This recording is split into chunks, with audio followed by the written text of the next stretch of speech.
Hi friends, welcome to Tamil traders Raja. இந்த வீடியோவில் 8500 9/17 நான் எப்படி ப்ராஃபிட் எடுத்தேன் அப்படிங்கிற வீடியோ தான் பார்க்க போகிறோம். அதுவும் 75,800 புட் சைடு வாங்கியிருக்கேன். இது என்றைக்கு வாங்கினேன் அப்படின்னா வெள்ளிக்கிழமை நான் வாங்கியிருந்தேன். ஏன் நான் வெள்ளிக்கிழமை வாங்கினேன்? 9/17க்கு 647 நான் ஏன் விற்றேன்? 2 மடங்கு ப்ராஃபிட் எனக்கு எப்படி வந்துச்சு? 208 வாங்கி 647 விற்றேன். இப்போ சென்செக்ஸில் டே சார்ட் பார்த்தோம்னா ஒரு ட்ரெண்ட் லைன் ஃபார்ம் ஆகி அதை பிரேக் பண்ணி ரீடெஸ்ட் ஆகி மேலே போகும். இப்போ மேலே போயிடுச்சு, பிரேக் பண்ணி மேலே போய் ரீடெஸ்ட் ஆகி வாங்கல அந்த இடம் ரவுண்டு, அங்கே தான் நம்ம பை பண்ணணும்.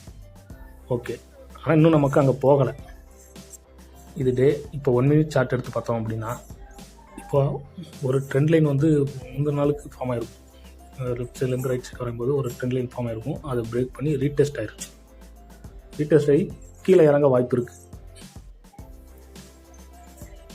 ஓகே, இப்போ சென்செக்ஸ் டே சார்ட் பார்த்தோம்னா மேலே டாப் 77,600 இருந்து கீழ் நோக்கி போனோம்னா ப்ரீவியஸ் சப்போர்ட் இருக்குல்ல 75,800 வரைக்கும் போக வாய்ப்பு இருக்குது.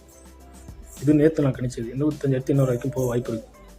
இப்போ ஒரு வேளை மேல் நோக்கி போகிற மாதிரி இருந்தால் அதோட ரெசிஸ்டன்ஸ் வந்து 28,600 வரைக்கும் இருக்குது. ஆனால் நான் ஏன் புட் சைடு அப்படி சூஸ் பண்ணேன் அப்படி பார்த்தா டே சார்ட் படி பார்க்கும்போது எனக்கு 2 டபுள் டாப் வந்துருக்கு. இது ஒரு கண்டிஷன். டபுள் டாப் இருந்தால் அடுத்த கேண்டில் கீழே போகும் அப்படின்னு ஒரு கண்டிஷன். 2வது ட்ரெண்ட் லைனை பிரேக் பண்ணியிருக்கு. எனக்கு 2வது கண்டிஷன் கிடச்சிருக்கு. ஸோ அதனால் புட் சைடு பை பண்ணுவோம் அப்படின்னால 75,800 நான் வாங்கி போட்டிருந்தேன். அதே மாதிரி மார்னிங் ட்ரேட் ஓப்பன் ஆனதும் அதே பாயிண்ட்டு கரெக்டாக ரீச் ஆச்சு. 647 எக்ஸிட் பண்ணிட்டேன். அப்போ நேற்று 208 பை பண்ணேன். இன்றைக்கி மார்னிங் கேண்டில் ஓப்பன் ஆனதும் ஹை லோ அடிச்சிருச்சு. ஸோ எனக்கு அது ஹையாக கிடச்சனால 647 விற்றுட்டேன். டோட்டலாக 439 பாயிண்ட் கேப்சர் ஆகிருக்கு. அப்போ பை பண்ணதுலேருந்து 2 மடங்கு ப்ராஃபிட். 4,000 பை கொடுத்ததில் 8,500 ப்ராஃபிட்டில் வந்து முடிச்சிருக்கு. இன்றைக்கான ட்ரேடை நான் முடிச்சிட்டேன்.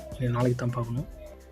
2வது, இந்த மாதிரி முந்தின நாள் வாங்கி நெக்ஸ்ட் டே விற்கணும் அப்படின்னா எக்ஸ்பைரி டேக்கு முந்தின நாள் மட்டும் வாங்காதீங்க. அப்படி வாங்கினீங்கன்னா எக்ஸ்பைரி டே அன்றைக்கி மார்க்கெட் சைட்வேஸில் போச்சுன்னா நீங்கள் வாங்கின ரேட்டோட வேல்யூஸ் கம்மியாகிட்டே தான் போகும். மூவ்மெண்ட் இருந்தாலும் வேல்யூஸ் 0க்கு போயிடும். ஸோ அது ரொம்ப டேஞ்சரு.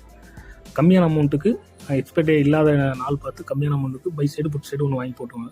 ஏதாவது ஒன்று ப்ராஃபிட் டபுள் மடங்கு அடிக்கும். இது ரிஸ்க்கு தான், ஆனால் செய்ய வேண்டாம். அப்படி வாங்குறதா இருந்தால் உங்கள் இன்ஸ்டால்மெண்ட்லேருந்து ரொம்ப கம்மியான அமௌண்ட் மட்டும் இதில் இன்வெஸ்ட் பண்ணுங்கள்.